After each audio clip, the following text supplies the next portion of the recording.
to the Old Fat Coach Podcast, featuring Russell Stutely, world leader pressure point fighting, national boxing coach, Cambodia, prepared to get not only your martial arts boxing world rocked, but your whole world too. Hi, Paul. Hi, Russell. How are you? I'm good. How are you? Good stuff. Oh, great. Thanks. Great. For those who don't know, Paul is a OCFM international coach, been with us for years and years and years. He's like the main guy when it comes to anywhere in the Australia, New Zealand, all around that area.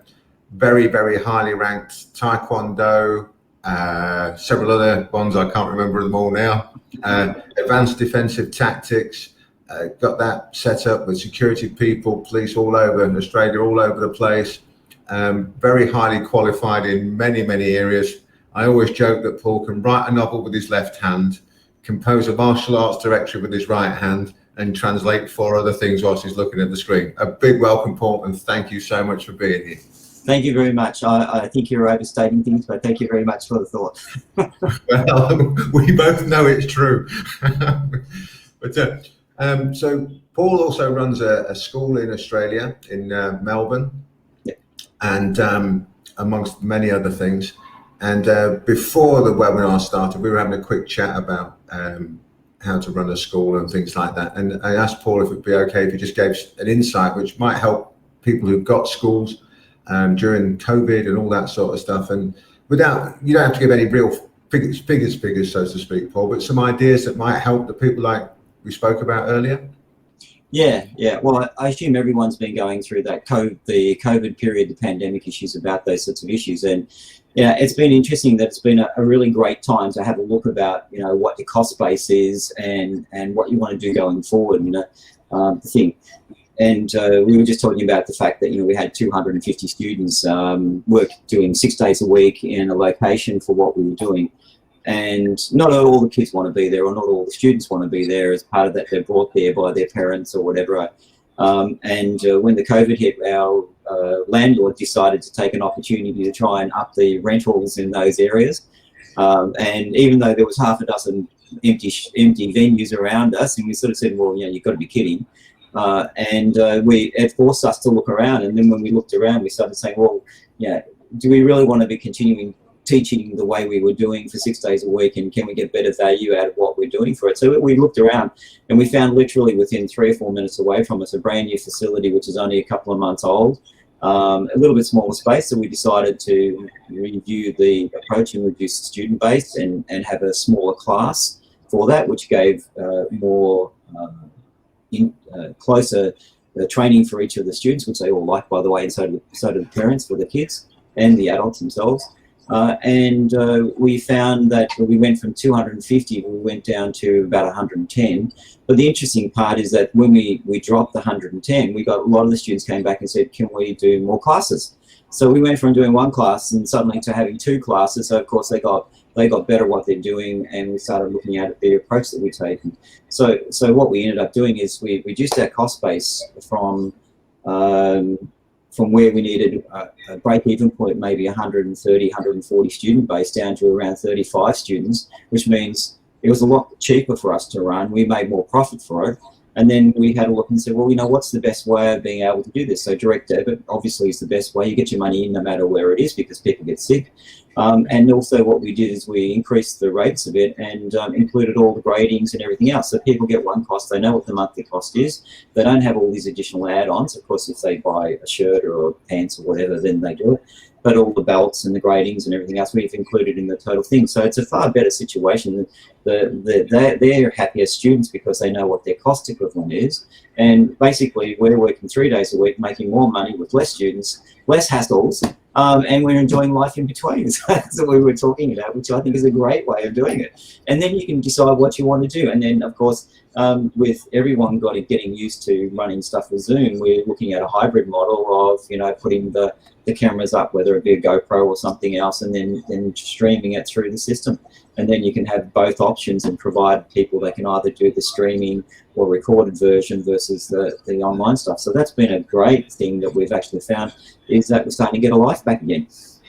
Fantastic. And with that recorded option as well, people have no excuse for missing a class in a way, because they can then watch the recorded version and play catch up, so to speak, in their own time. Yeah. Well, I mean, the interesting part is you need to have the system in place, and I think a lot of the good places, or places that are looking at and doing it in such a way that they're getting maximum productivity to it, is to make sure that you have a business system with them. So, we're using Kicksite, but there's Spark membership, and there's different things that are around. There's some local ones here in Australia. And you just automate the system, you send out, we've got an email system if we're going to do, I didn't even go and talk to people. I just sent an email out to our database and said, hey, we're opening up again. If you're interested, come back.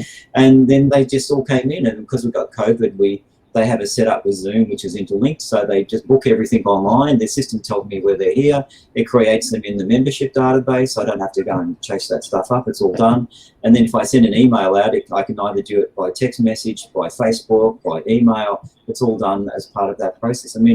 As one person said to me, I used to say, it's a bit expensive, it's a couple $100 a month. And there's a person said to me, well, it's only $1 a student. So what's, increase your prices by $1. He said, what's your problem? And I'm going, you know what, that's right. What am I worrying about $200 extra? If I put the prices up $1, $5, most people don't really care. You go down to the local supermarket and the damn prices go up by 15%, in a month or something. So I stopped worrying about the $1 or $2 and just put the pricing up to cover for it. And everyone goes, yeah, it's okay, it's fine. Yeah. People are generally okay with a small price increase, because, like you say, they see it all the time. They go to the supermarket and their favourite whatever is suddenly a little bit more money, but they still buy it because they want it. And I always think with things like martial arts, or any sport for that matter, it's an emotional purchase. Yeah. And your emotions are involved. You are prepared to pay that little bit more for quality and for something that you want. And obviously, I know you're delivering top quality because I know you, but they don't know it's top quality until they actually get there. Yeah, correct. They've got to step in. It's like most of these places. Fariboz from Arakan's, I think, is the guy from. He teaches over in Los Angeles in California. I think you may know of him. He came over and I got him to come down to our place for 4 hours. We paid, I don't know, a couple of $1,000 for him just one-on-one for those things. And people say, oh, you're mad. I said, where are you going to get that experience from people one-on-one for those issues? And he sort of said, the main thing is when you come in, it's got to look like it's at the right place. So it's been a lot of time in making it look right. And the other one is having a 360 virtual tour, so that people can come in. They don't necessarily, they feel uncertain about going into a martial arts place, but if you give them the ability to have a virtual tour, when they come in, they all say, oh yeah, I saw your place on the virtual tour, it looks really nice, and it made me feel more comfortable about what it is. In terms of those issues, and then they come in and they see the certificates on the wall and they say, oh yeah, because I never used to worry about certificates on the wall because I just think that's a bit of a wank. It doesn't really matter. Everyone can have certificates on the for stuff. It doesn't really matter. It doesn't mean you can do anything. So the proof's in the pudding. But then people would come in and say, well, what's your qualifications? And you go, well, I suppose, so the certificates are not on the wall for me. The certificate's on the wall for the person who comes in who doesn't know you. And they can say, oh, well, I can see that you've got insurance, you're registered, all that basic stuff. Like in COVID at the moment, do you have a safe plan that you're operating with? Who's your marshal? Do you have hand cleansing? All that sort of stuff. But then they see all the certificates and they can see that you're doing things on a regular basis rather than I did it 30 years ago and haven't done any further qualifications in the meantime. So you try to do something all the time in terms of issues. So I have a focus. I try to do something every year. So the last 2 years, last year I did a Master Practitioners in Mindfulness. The year before that I did a diploma in meditation. Because they're all connected with what we do for this, but they're also connected in business now. These days, business is all about less stress, being more focused about what you want to do. So always make a focus of trying to do something on a daily basis. It takes me 12 months to do it. I have to fit it in between, but we still try to fit those things in as part of that process for it. And people can see it. Once they see it, they feel comfortable about it. And when they come in, they go, "Oh wow, this looks like the right place." What's the best martial arts? It's a common question. Yeah, exactly. My answer is the one that you're happy with the way they teach. Yeah, That's it. The one that you like best, the one you feel most at home with, the one you enjoy, that's the best one. It's all about people skills. Yeah, and when people come in and they see the certificates on the wall, they see the first aid, the this, the that, the qualifications, it gives them that peace of mind that they're in somewhere. I know how professional you are, and when you mentioned business earlier, for those who don't know, Paul's actually also one of the most sought after business consultants in the world. So we're talking about somebody who's an absolute expert in his field here. So when Paul says something, it's time to listen. So talk to my wife. I know it's true. Paul's the sort of person who wouldn't say these sort of things, so I say it because it's true. But we often joke about how much Paul gets done in a day compared to everybody else. But when people see this amount, the certification, everything else, and they feel at ease, then they're more likely to stay there. I think that the days of saying we're a rough, tough martial arts school, but they don't know how rough, tough you can be if you want to be. But when people come in, they have this I'm a tough guy attitude. That's the wrong attitude. That drives people away from the martial arts. Yeah. And it's something that boxing has been very guilty of over the years and probably still is. But when you have an attitude like I know Paul has, and like people should have, of welcoming people in and encouraging people to take up the martial arts, because we know the benefits of it, the lifetime benefits of being in the martial arts. That sort of attitude is what's needed. Added into the fact that they actually do get the highest possible quality you can imagine at your place is to my mind, really just an extra benefit. The fact that they're there and doing martial arts is the main thing to me. So I was having a talk to a parent tonight, and we were just talking about, it was a mum, and one of her sons has just come back. He's just got his probationary black, and she said, he went away for a while, but he actually wanted to come back because he felt that he's missed something. And we were just talking about how long do you have students for? So we often talk about how long does a student last within a thing, and you're lucky usually to have a student between 6 and 12 months. They usually rotate out in between that. Our average students are between 2 to 3 years. So you're getting, so when you say how much is a student worth, if you've got them for that length of period of time, you've got a greater opportunity for them to go through to all the belt colours and get back through to where you want. When we do the defensive tactics, the self-defense stuff, we're doing it with a 14-year-old girl today, just before I left, and she's been there for a couple of years. So they can go through the system, and she's actually quite dangerous. The stuff we teach. She's actually quite dangerous about those things. She'll hit the radial nerve every time, or lung 5, or my God, don't get her up near your throat. Anywhere near in large intestine 18, or the small intestine 17, or whatever, stomach 5. You get hit there, or 4, and your neck goes around somewhere. This is a 14-year-old who can generate power and do things, and you just think, gee, you've done a pretty good job when the dad comes in and says, would you stop teaching her that sort of stuff? And she hurts me too much. Dangerous now.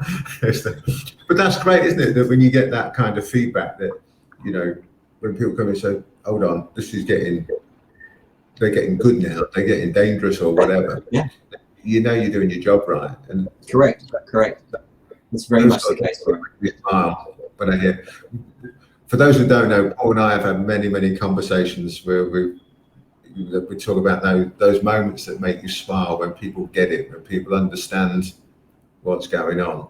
And the light bulb moments that we've seen have been great fun. The reason why you teach, not that. The reason why you teach is to help others and to see that benefit that you get from the others. And it's like most of these things, from when we first met, people become your friends and you do things to help them because it's the right thing to do, rather than the appropriate or the financial thing to do in regards to those issues. So, that to me is the most important thing about the process. That's why, why we do community service, why we do those sorts of things with people. That's important.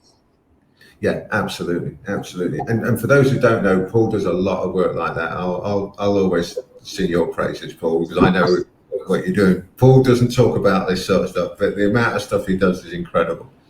But when it comes to training there, do you mind if we just get a little bit more involved in the training side of things? Yeah. So, Paul, quite a few years ago now, you took apart the defensive tactics system that we worked on, and you created the advanced defensive tactics, and you because of Paul's background, he was able to take what we had and change it around, mix it up, and put it in a way that was even easier to teach. I think that's right to say. Yeah. And to get across. And as such, it became very, very successful over in Australia. There's thousands and thousands of people gone through the various aspects of training via yourself and associate instructors and all the way around.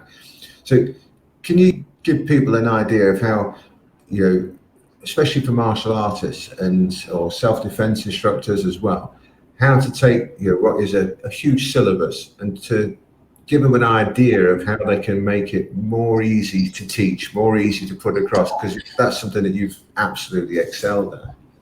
Yeah, the area that we started focusing on was the security side of things, because they were having troubles with excessive violence and injuries to clients with the security. So I got asked by the Security Trainers Association and the registered training organisations here to try to put it into a form that could be taught in a reasonably short period of time, but maintain a level of quality of outcome of the people who were then registered by the police to be a security guard. And one of the things that we found is that people didn't understand force, what the level of force and the difference between force and power. They didn't understand, the impacts of the various principles behind what you were doing. And the other thing, there was no repeatability or reproducibility of the outcome that you got when the people did their defensive tactics, which, self-defense, defensive tactics, depending on what you want to call it. And so what we did is we went back and said, okay, what are the main principles behind what we're trying to teach and what are the outcomes that we want? And then how do we make it such that it doesn't matter if the person has no skill whatsoever, which is quite often the case, or people have got a lot of skills and they have to unlearn that, whether they do, jiu-jitsu guys who want to take Brazilian jiu-jitsu, want to take them to the ground and all that sort of stuff.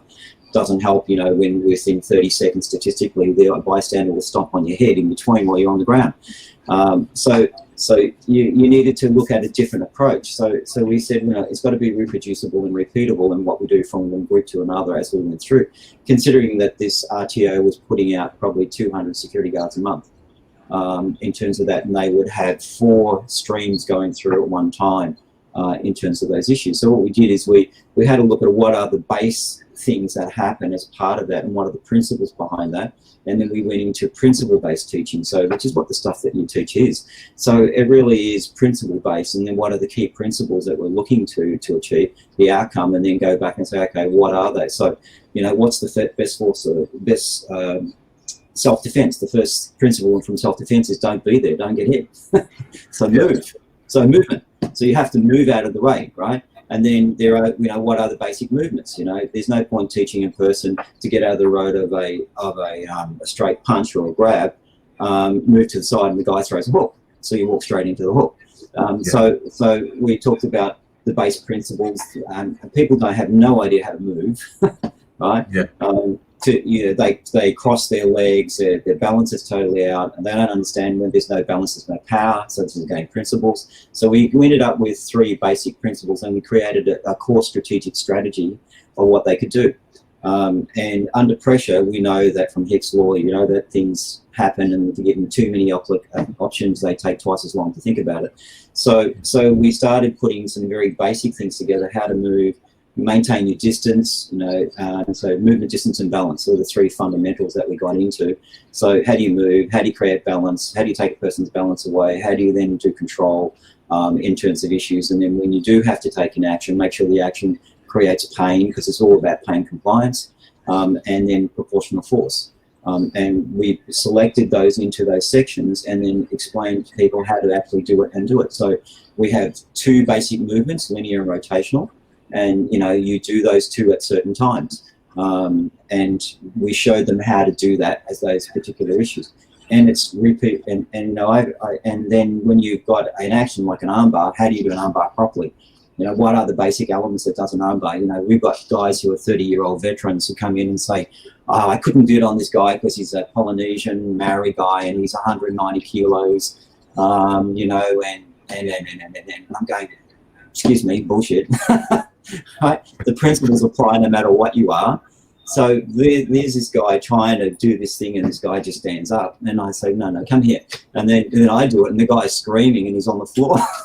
You know, because you're on a triple warmer point or a release point on the elbow. You know, you grab the 2 points in through from here and created the shorts, fire mounts metal, that sort of stuff. Not that we tell them that way. But the basic principles are behind it, and it works every time. It doesn't matter. It's reproducible no matter size. We pressure tested these things up to guys up to 220 kilos and 6'7", in terms of those issues. So, you know, if you can get it to work for that, and I'm not that big, you know, in terms of issues. So you start having these pictures of these guys, you know, where am I, you know, this much taller than me and 3 times my size. And they just think you're the meanest son of a bitch out because you hurt too much, then you know the base principles are working. So that's what we did. We split it up, put the principles, what were the outcomes we're trying to achieve, what control we were after. You know, we're not trying to win. We're not trying to win a fight. What we're trying to do is to calm the situation down, take a person under control, de-escalate the situation for it. And we also added in communication as well. What we found is statistically from the stuff that we did, 99% of confrontations are verbal.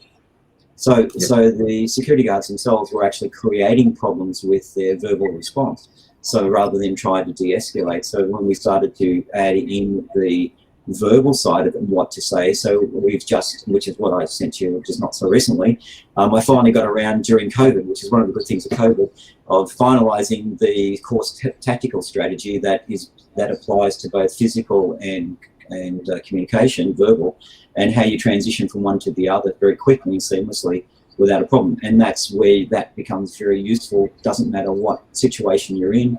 I was up with a hospital with one of the regional area hospitals and talking to the guy that does safety and stuff, and talking about how we can start bringing this in for nursing, for AMBOs, for staff, in regards to transitioning the verbal side of those things for people when they start to get angry, and then how do you do that? What are the precursors to a fight and all those sorts of things associated with it? So it's all about structuring things back to base principles, and then principles apply to every condition, not technique based, but principle based about what you want to do. Yeah, sure enough, there's always preferred methods, like, you know, my age, my body shape, my injuries, you know, I've torn my shoulder 3 times, one side to the other, and, you know, broken fingers and all sorts of things. And so you have restrictions. So how do you get around those restrictions in terms of the methods that you apply? But that's still based on principles, and that's the key that we find. So every time when I talk to people, they say, what makes your area different? I say, we're a principle-based teaching method. We're not a technique-based. You know? Yeah. And that's why you can pick up anything, whether you go to Yoshitsune Waza Jiu-Jitsu, Japanese Jiu-Jitsu, Brazilian Jiu-Jitsu, Kung Fu, you know, Tai Chi, whatever it may be, then you can pick up all of these things because it's all principle. You look at the principles and then you can see, or as you like to say, you see the shapes. Yeah, and it's a real difficult concept sometimes for people to grasp as principle based as opposed to technique based, and you know, over the years we've both seen light bulbs come on when people get it, and I've seen light bulbs go off when people just can't figure it as well. You know, I've had those sort of days where they just don't understand the difference between principles and techniques, because they say something like, but you just showed me a technique. Yes, but only to show you the principles upon which that technique is based, and therefore you can take those same principles and apply them to other technique. But that's not the same technique. How can you use the same principles? Sometimes it's not. But occasionally, you know, you get those sort of questions, and you know, what, for those who don't know, what Paul has been incredible at is explaining that to people so that they understand that this is the principle of whatever. Yeah, I suppose, one of the things, I'm an engineer by profession. So for me, everything is what I trained with. Everything I look at it by process. So if you've got the process right, then you'll get repeatability and reproducibility. So I always look at things as a process, and then break down, and then we have things called the value chain. So if you look at a process, there's things which add value and things that don't add value. So put the things aside which is idiosyncratic, which is specific to an individual because of a limitation that they may have, and then what adds value. So if you then see what adds value, they're the base principles, and if you can then innovate on those principles to make it better, then it is. But most people don't think that way, so as a result of that, they do everything by trial and error. So if you don't do it that way, it makes it easier. Which is basically where neuro-linguistic programming, NLP, came from, which was developed around snipers in the Korean War. They used to take them 3 months to train a sniper with a score of 90% or something. And these guys, Bandler and Robbins, I think was, they said we can actually come up with a system to train snipers in sort of 3 months and 3 weeks, and still maintain the score. So they actually developed that process and went through it themselves and came out with a score of 97 after 3 weeks as registered snipers. So because so a principle in sniping when you're firing a gun is that you have to have a fundamental principle of understanding that you believe that the rifle will shoot straight. If you don't believe the rifle will shoot straight, you'll compensate for it and miss the target. So there's these basic principles that you need to understand about it. In martial arts, it's the same. You have these base principles about it. As we're talking about with balance. If your balance is not right, it doesn't give you power. People don't understand that force doesn't equal power. Yeah, it does help if you've got big muscles, but it doesn't mean that you're going to produce the same amount of force. So we had. Gun instructors are a lot of fun. You get 30-year-old veterans, that we talk about open hand. And that's one of the things we talk about in the defensive tactics. We use open hand strikes. We don't use fists and stuff, mainly because cross-contamination and all that sort of stuff that you've got around mouths and that sort of stuff for it. So you don't want that. But people think that you can't do any damage with an open hand strike, and we get these guys. These big barrel-chested guys who have been around guns, and and every word starts with an adjective starting with F, and they say you can't hit with a slap, that's rubbish and stuff, and then we have these high compression. You use the white foam, so I got some high compression ones made because we find that foam is hard to get here, and it's sufficiently enough that they feel it but doesn't hurt them. So, I've got these big guys. So, I put it on the chest and say, hit me.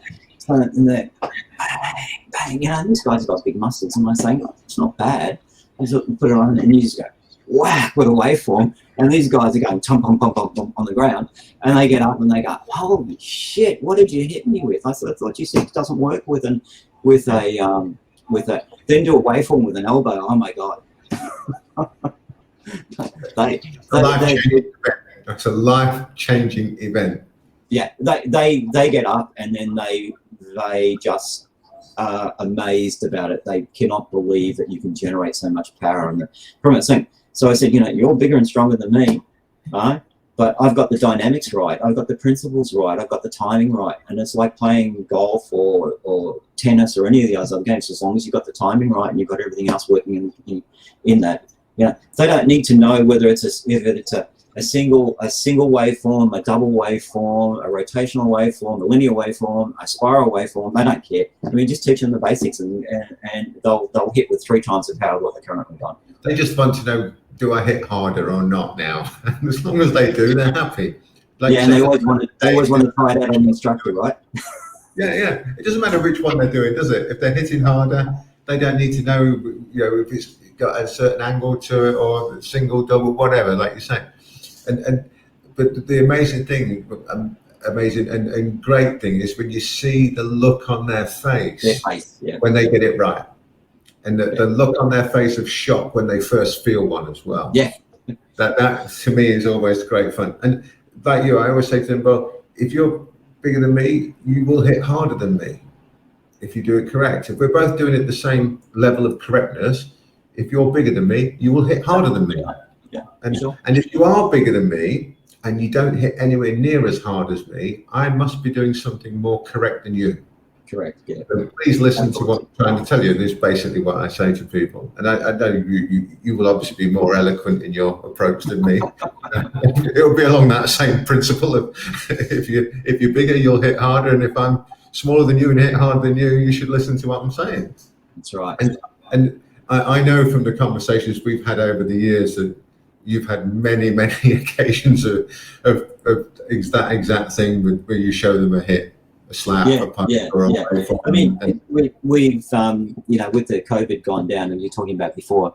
I mean, we rewrote the defensive tactics syllabus here in 2011, and since that time, we've done. It has to be upwards of over 60,000 security guards have gone through the process, and they normally used to change the system every 18 months because we're always looking for something different. We've had the same system now that I rewrote for this since 2011, and then we updated it just prior to the COVID in 2020, and we had the police there, doing it. I remember seeing the guy there. I said, "Are you okay with what we did?" He says, "Yep." He says, "You didn't break anyone's arm, so I'm happy with it." But he said, "No." He said, "You teach it the right way. It's systematic. It talks about the issues and how you approach it, and then adding the communication aspect in it and having it streamlined. Because under stress, if you're under a stress situation, you need to have something simple for people to remember to follow. Otherwise, if your heart rate's above 115, you find motor skills over 145 beats per minute. Your complex motor skills, my fine and motor skills are gone. So the only thing you got left is gross motor skills. Fight, flight, or freeze, and that's it. So it has to be something simple that you provide to the people to remember, and you train that into them as much as you can. But the problem with a lot of these things is that people don't train enough, and they don't get the muscle memory, which is not quite right, but we call it muscle memory. In terms of getting stuff from short-term memory into long-term memory and getting the competency level. Everyone can learn a skill, but that doesn't mean they have competency. So, and they've got to practice, as you were just saying before. Skipping, you've got to have competency, and the way you get competency is maintaining a level of maintenance that you have to do to continue to do it as part of those issues in regards to it. So that's what's missing in a lot of the systems that you see out there, whether it be law enforcement, whether you see security, whatever. It's that competency that you see is missing from practice. Yeah, I mean, you see, when it comes to competence, I have a saying. It's like, do it once, learn it once, get fit once, or whatever. Take the time to learn it properly one time. Mm-hmm. Once you understand it, once you've taken that time and you absolutely know it, it's like riding a bike. You actually won't ever forget. Then it's just maintaining after that, and that's far easier than the actual journey of getting to really know it. It's like with our stuff. You're one of those people who took the time to absolutely own it, which meant you never ever forgot any of it. You just do it whenever you want. So somebody's struggling to do an arm bar, you walk up, touch them on the arm, and they fall over, and you go, "That's how we do it."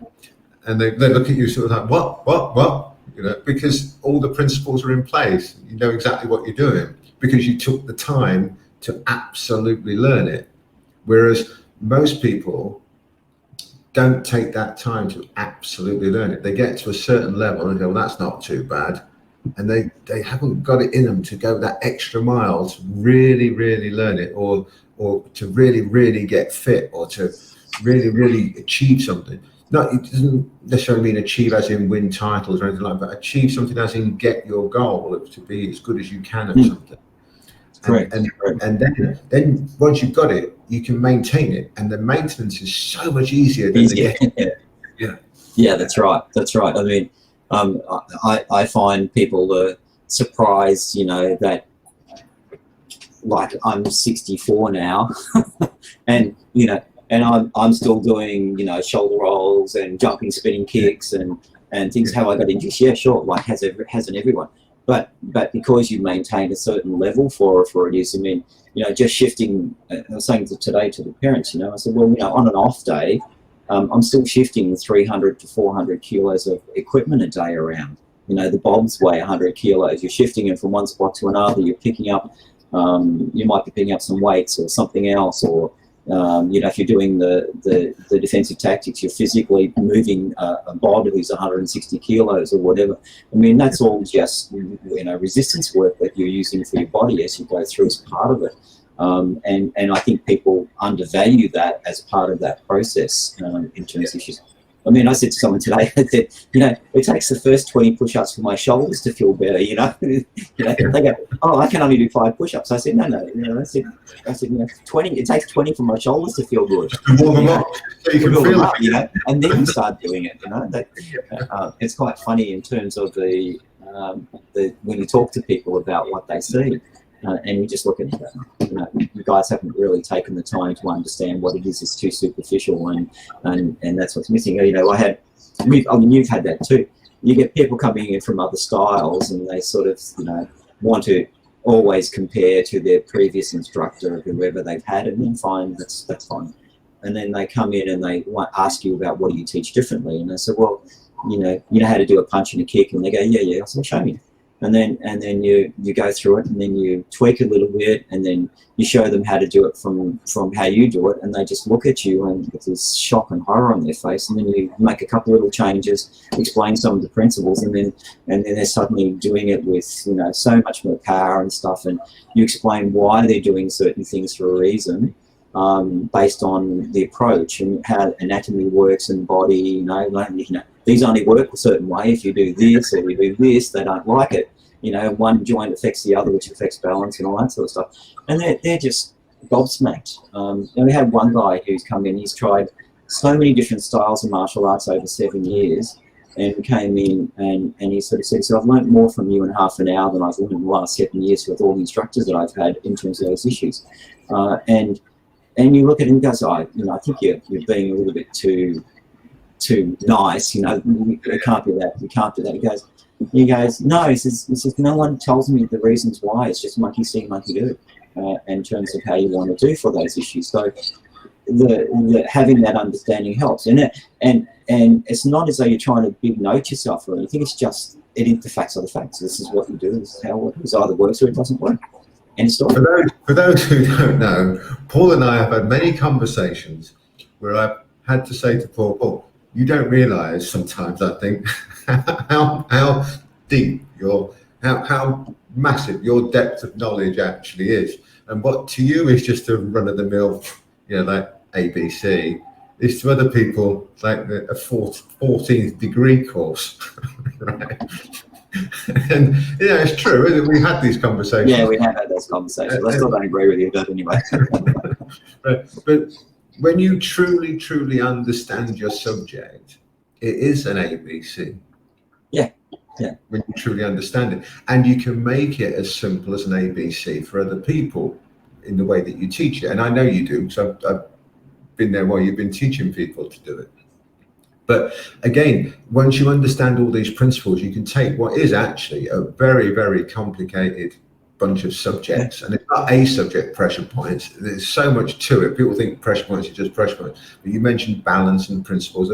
We've got so many different principles that we teach, and power generation and all the other bits and pieces, that to take this vast array really of subjects and to understand them at a very deep level, and then to be able to teach them in a few hours. Yeah.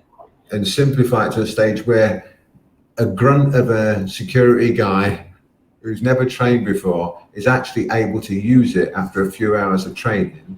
And the other side of that is, I'm sure that happens in other countries too, is that you have, a guy comes in and because you're not allowed to discriminate against anyone. You've got a guy who's 65 comes in and he's got a pacemaker and he wants to be a security guard.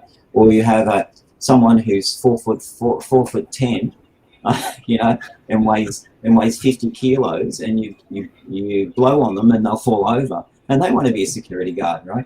So you've got these such wide varieties of things that you can do. Same with law enforcement now. It used to be, you had to be a certain size, certain height, weight, etc., a certain age. That's all out the window now. You can be any age basically, or any fitness levels almost, and still apply to be a law enforcement officer in terms of in our group, we still do not allow you to identify as one of our coaches. You've actually got to be of the right standard. You can't just say I identify as one. Just thought I'd throw that out there, a bit of fun. Anyway, so you have that sort of situation occurs that you've got to address that, and that's why I said reproducibility and repeatability is because you have such a wide range of body shapes and strengths and limitations of movements, and being able to modify what you do. We had a lady who came in who had narcolepsy, couldn't sleep, and had all sorts of other things, looser balance. And we were teaching the defensive tactics stuff to her, and we had to modify it because she couldn't do a lot of the things. It was a real challenge because we were thinking, well, we've got this person who's disabled effectively, but has a real concern about their safety when they're out, because they get knocked over, then they find it really hard to get up. They can bleed out, they can do all sorts of things. So we had to modify what we were doing, and actually having the knowledge of the pressure points and say, well, if you can't do that, then do it this way and do that, because this will have this impact on the anatomy. I think that's a fantastic thing that you do. And then how do you scale this from, we had a gentleman who was with his wife, and he was involved in road rage, and he had a bad hip and stuff, and they were really scared for their lives. And then how does he handle the situation with road rage? So he was with a walking stick, best weapon out ever, right? We started teaching him how to use the cane and lock off pressure points and those sorts of stuff. Same basic stuff that we teach with the defensive tactics material, just with the cane, that guy after 6 months, oh my God, did he hurt? And with the walking stick, and he grew this much in confidence and in stature and the way he felt about himself from feeling inadequate. It's amazing. So, that's important to have that knowledge at a reasonable level so that you can change it, whether it be a 7-year-old, whether it be a 5-year-old, whatever it may be, or anything in between. But you can only do that, can't you, when you've got a depth of knowledge and understanding? Yeah. Because the problem I've seen with a lot of instructors out there is that and I had a chat about this with Tony Cicchini the other week, is that most instructors, coaches, whatever you want to call them, sensei, sifu, whatever, they're trainers, or they're not teachers. They're just saying, have you done your kata? Yeah, good. Have you done your 50 press-ups? Yeah. Have you done 100 sit-ups? Yeah. Have you done your run around the block? Yeah. Whatever it may be. But they're not actually teaching. When, for example, when we train, if one of us is doing something slightly wrong, it will be pointed out by the other one. If your foot position's off, your foot's out there, your body angle's changed, I can hit you now because of that angle there. When it was just there, I couldn't. And all of those sort of things are going on all the time. So it's like both a student, both a teacher at the same time. Right. But when I see most people now, they're not teaching. They're just training or coaching or whatever. They're saying, do your 5 rounds on the back, do your 5 rounds of shadows, do your skipping, do you this, do that. Come and do some pad work, but they're not educating on the pad work. They're just doing 1, 2, 1, 2, 3, 1, 2, 3, duck under. But there's no correction and teaching of the punches that are being done, that sort of thing. Which is, I wanted to get into that side of things. If you've got we've got another 10, 15 minutes, if that's okay with you. Yeah.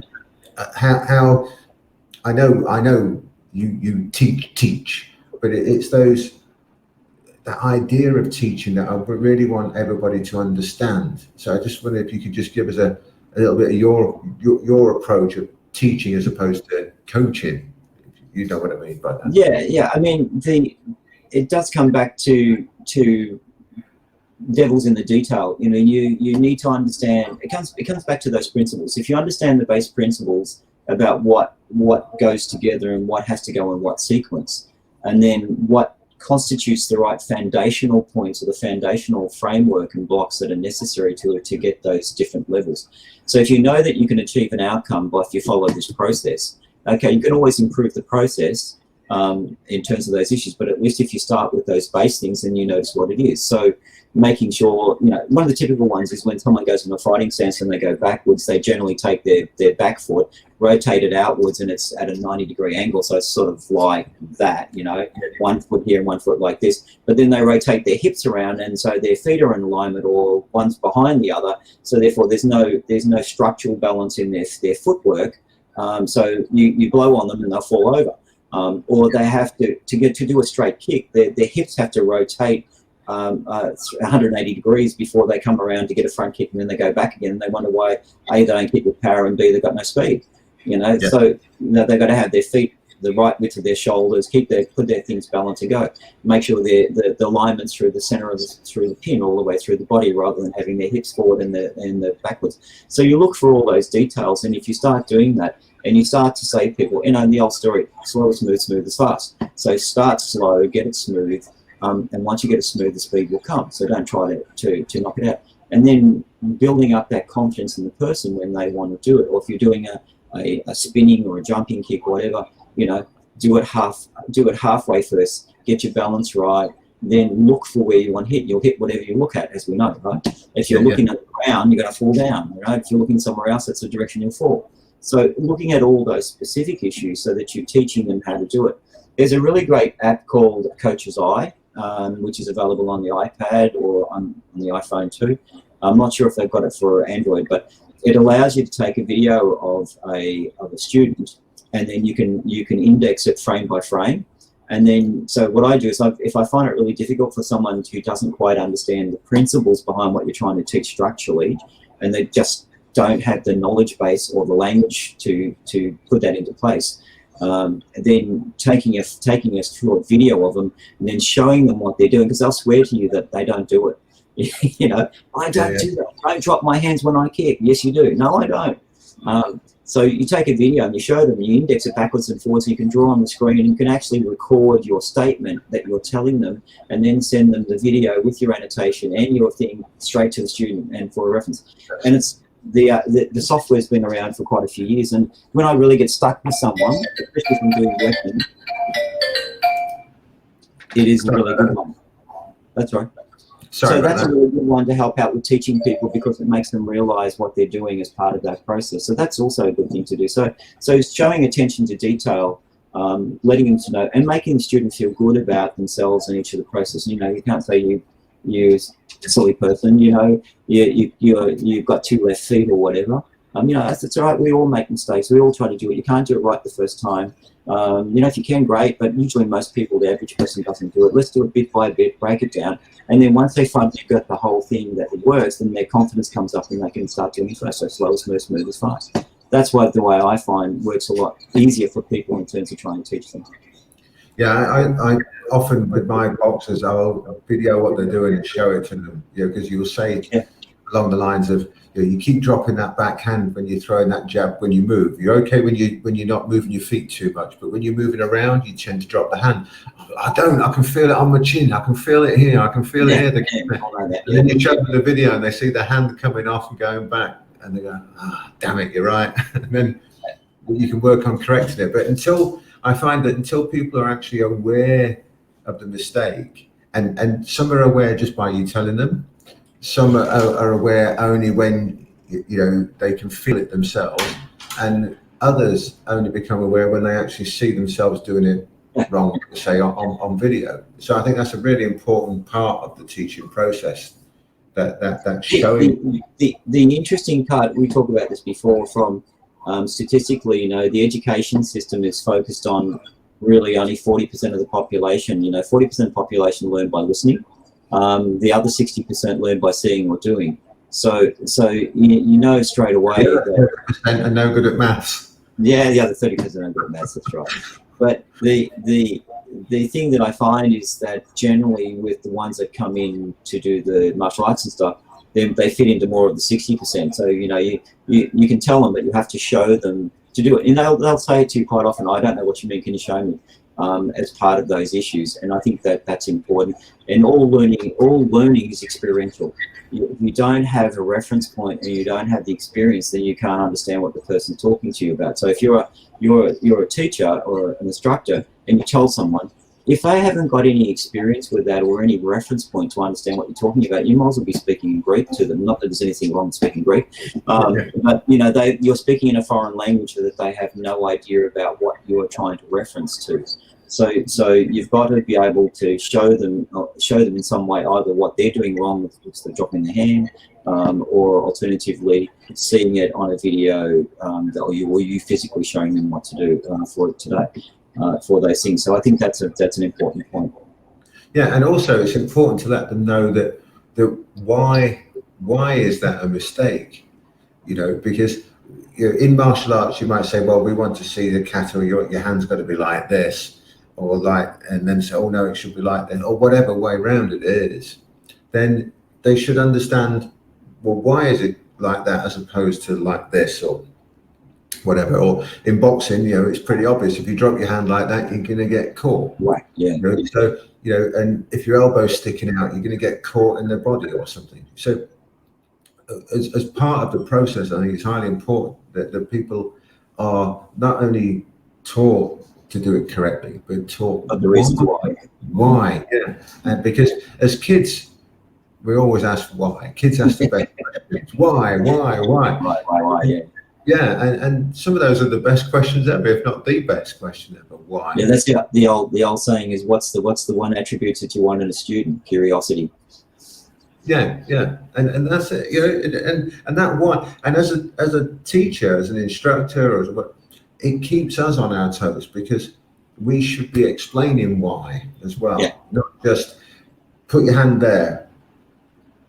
The reason I'm asking you to put your hand there is because boom, boom, boom. Or when you move, pull your elbow in because it's going to help you rotate as you're moving off, or whatever. Just these little things that help, I think are very important as teachers to do. I know that you teach. You don't train people. You teach people. There's a big difference, and that was something that it's one of my little pet peeves is seeing people just training people instead of teaching people. Well, I think you know, a good example of that is I went to a kung fu school. We had a black belt group that we were doing, and we'd go around to different styles. And I remember going to this kung fu group, and I got paired with a guy who was just doing, I think he was just got his black or something, and they were teaching this pak sao, you know, they palm down and hit, you know, doing this. Block a punch, you come across the side with center one attack, and this guy decided to be a bit of a pain in the ass. So instead of just doing this, he went 1-2. So I've gone 1-2, you know. And then the instructor came over and started to berate me for the sack. And he says I was teaching a level of knowledge which was beyond his belt level, and I shouldn't be doing that. And then he said, you know, I should know better because I was more highly ranked than him, and I was teaching him secret techniques. And I'm going, come on, guys, it's a mirror image, for Christ's sake, you know. I do it on one side, I do it on the other. It's just a mirror image. It doesn't take a lot of intelligence to work that out, you know.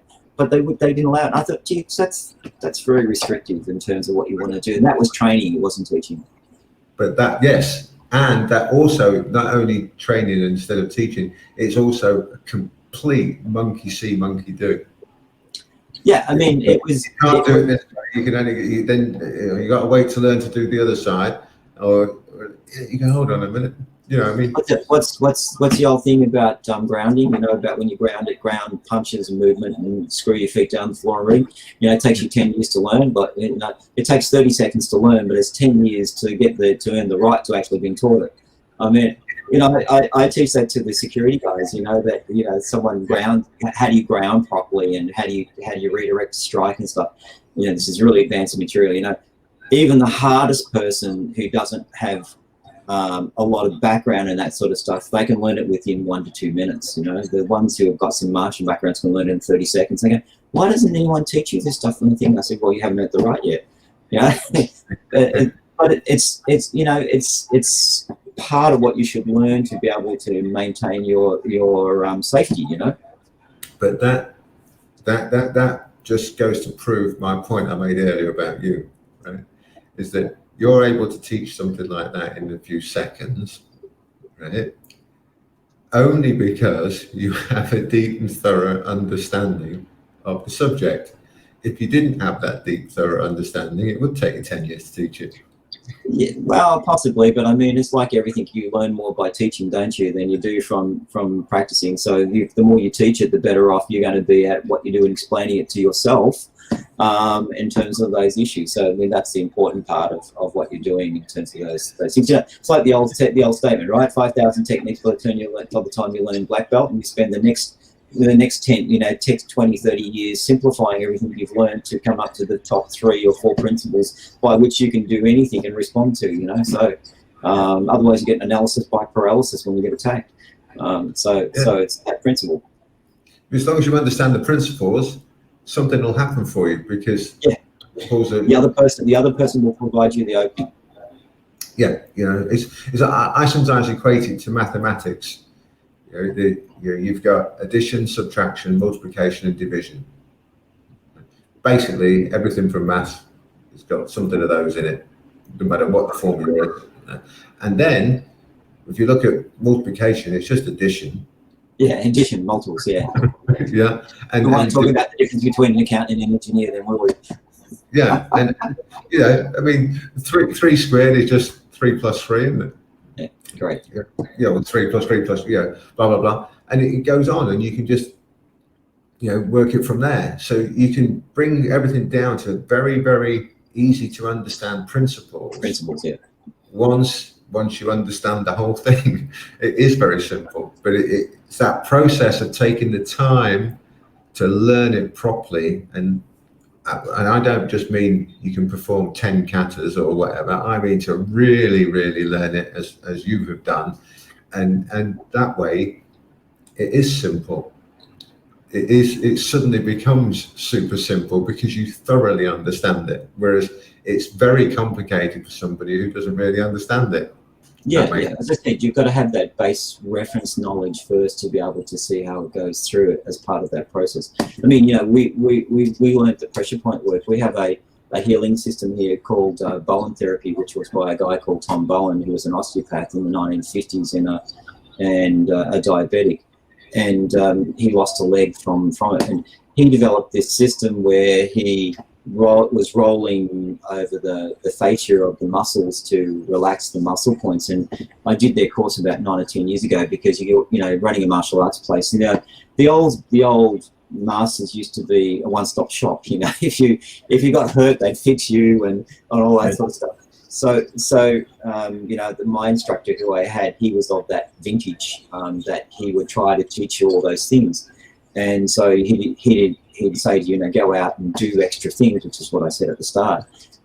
Anyway, so I was doing this, and the instructor who was teaching this for your qualifications, which would also people could claim back on their insurance on. And I'm going, I said, did you know that you're rolling over a particular pressure point on a meridian? And they go, oh yeah, we've heard about that, but we're not quite sure about it. So we do this course, I think it took me over 2 years to get the quals that you needed to do. And then, towards the end there, the instructor would be saying, well, what's that point again? In terms of those issues. So once I've learnt the healing side first, and then the offensive side and what it does, and then an attack in regards to that situation. And I think that's the important part. You learn the both sides of what you were doing, the yin and yang, so that you know what to do and when to do as part of that process. And you have that decision. As we all get people who come in and say, can you show me a strike that'll knock a person out, or even worse? And you look at them and say, one day when you grow up, then come back. So you have a responsibility to teach the right things to people, to further the knowledge base of things, rather than teaching it to idiots who are going to go out there and try and use it for the wrong purpose. That's part of it. It's like with a high level of knowledge becomes a high level of responsibility. Yeah, correct. And thankfully, most people aren't prepared to put in the work required to get the knowledge required to be really dangerous with it. They'd rather just go and pick up a baseball bat. Interestingly, you find that group. Well, like 2 years ago, we had that special presentation thing, which I won't worry about. But we had a group of people that were there, which were really high ranks, 6th through to 8th or 9th Dan. And what really struck me with those guys was their willingness to learn, and the willingness to exchange information. You remember we were talking about, and I said, I don't really know what I'm going to say, because these guys are, they've been around longer than me, they know more than me, and that sort of stuff. And you sort of said the same thing you said at the start, that no, they've never heard of this stuff before, and you were right in terms of issues. But what surprised me was their absolute openness and willingness to say, I never knew that, or can you show me that? That looks really great, and the willingness to do that. And these are guys who are legends, at least around here, that are well known. Some of them, you probably know if I mentioned who they were, but I was just struck by the fact of their sincerity, their openness. There's that issue of no ego. I was just struck by the fact of this issue. And they're so sincere about those issues. And so the point about comes great responsibility. These guys just oozed it as part of it, and you just felt humbled by the fact of what these people were like. And isn't it great though that those are the sort of people really that martial arts encourages to be involved in, and whether it's the martial arts that help make them that way, or they are just that way, and martial arts was just a big display. The two come together, don't they? yeah. And it's just that the beautiful way they just meld together. And I've been very fortunate in all of my training to meet people like yourself and other coaches that we've met and other coaches that we have within their group all over the place. It's fantastic because you learn so much. I mean, the amount of conversations we've had. You've helped me with lots of bits and pieces here, there, and blah, blah, blah. It's fantastic that we can all just swap information, swap ideas, bounce ideas off of each other, and find a way that's better for us, a better way to go, a better direction, better journey, or something. And to me, that's one of the beauties of martial arts, and one of the great things of meeting people like yourself. Over the years that you have all this, and it's a wonderful thing. And on that, I'm going to say we've gone over. Yes. First of all, a massive thank you, Paul. I know how incredibly busy you are, and I know how much. For those who don't know, you cannot imagine how much stuff Paul gets done in a day. It's insane. But Paul, can we just let people know where they can get advanced defensive tactics from?